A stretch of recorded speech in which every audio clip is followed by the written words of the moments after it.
সাবেক এমপি হাজী সেলিমের আজিমপুরের বাসায় অভিযান চালিয়ে ৬টি গাড়ি জব্দ করেছে যৌথ বাহিনী। বিস্তারিত জানাতে সেখানে আছেন সহকর্মী রায়দুল শুভ। সরাসরি যাচ্ছি তার কাছে। রায়দুল, রাজধানীর আজিমপুরের যে হাজী সেলিমের ভবনটি রয়েছে সে ভবনের মূল ফটকটিতে ঠিক আছি। এখানে সেনাবাহিনী সহ যৌথ বাহিনীর সদস্যরা এই মুহূর্তে অভিযান চলমান রেখেছে। দুপুর ১২টার কিছু সময় পরে তারা মূলত এই ভবনটি প্রথমে ঘিরে রাখে এবং এরপরে সেখানে প্রবেশ করে এই ভবনটির বেসমেন্ট থেকে মোট ৬টি এখন পর্যন্ত সবচেয়ে যতটুকু আমরা জানতে পেরেছি যে ৬টি বিলাসবহুল গাড়ি উদ্ধার করা হয়েছে এবং সেই গাড়িগুলো আসলে মূলত তাদের নাম্বার প্লেটগুলো দেখে যাচাই বাছাই করে বা এই ভবনটিতে অন্য কোনো সদস্য আওয়ামী লীগের কোনো নেতাকর্মী এখানে অবস্থান করছেন কিনা বা করেছিলেন কিনা সে বিষয়গুলো কিন্তু হচ্ছে যে খতিয়ে দেখছে বা ঘেটে দেখছেন বলে আমরা যেমনটা সেনাবাহিনীর পক্ষ থেকে জানতে পেরেছি। এবং এর পাশাপাশি এখন পর্যন্ত কিন্তু ভবনটি দায়িত্বে থাকা যিনি ম্যানেজার রয়েছেন তাকে কিন্তু আটক করেছে এবং তাকে জিজ্ঞাসাবাদ করা হচ্ছে এই সকল সংশ্লিষ্ট বিষয়গুলোতে। এবং এই ভবনটি আসলে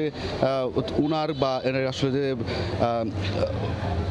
জব্দ করা মানে দখলকৃত কোনো জায়গা কিনা সে বিষয়টিও কি মানে খতিয়ে দেখছে সেনাবাহিনী, কাগজপত্র পর্যালোচনা করছে। এবং মূলত এই ভবনটি গুলশান আরা মাসুদা টাওয়ার নামে এটিকে আসলে মেনশন করা হয়েছে এবং সদ্য কিন্তু হচ্ছে নতুন ভবনটি এবং এই ভবনের ঠিক বেসমেন্টে এখনও কাজ চলমান রয়েছে। এবং এই মূলত যেমনটা আমরা আশেপাশে যারা আছে এলাকাবাসী তাদের সাথে কথা বলেছে, তারা যেমনটা বলছেন যে এই গাড়িগুলো আসলে কখন ঢুকেছে তাদের তেমনভাবে কোনো নজরে আসেনি। তবে ধারণা করা হচ্ছে গাড়িগুলো আসলে রাতের বেলায় কিন্তু আসলে এই ভবনটিতে হয়তো ঢোকানো হয়েছে। তো সব কিছু মিলিয়ে এখনও আসলে তাদের যে অভিযান পরিচালনা সেটি চলমান রয়েছে। কাগজপত্র পরীক্ষা নিরীক্ষা করছেন, তারা যাচাই বাছাই করছেন যে কার নামে আছে। এটার মধ্যে আমরা যতটুকু খবর পেয়েছি যে BMW নামে একটি মডেল এটি গাড়ি, বিলাসবহুল গাড়ি, সেটিও আছে এই ৬টি গাড়ির মধ্যে।